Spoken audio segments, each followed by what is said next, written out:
हो तेरे एक हेलो दे मैसेज ने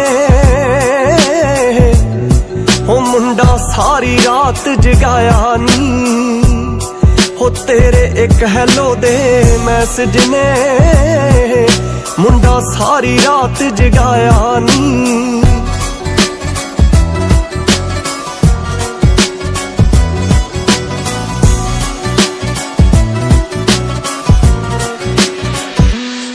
हो तेरी अदबे अदा तो सिख के नी उन्हें खौरे नी कर की लियाए।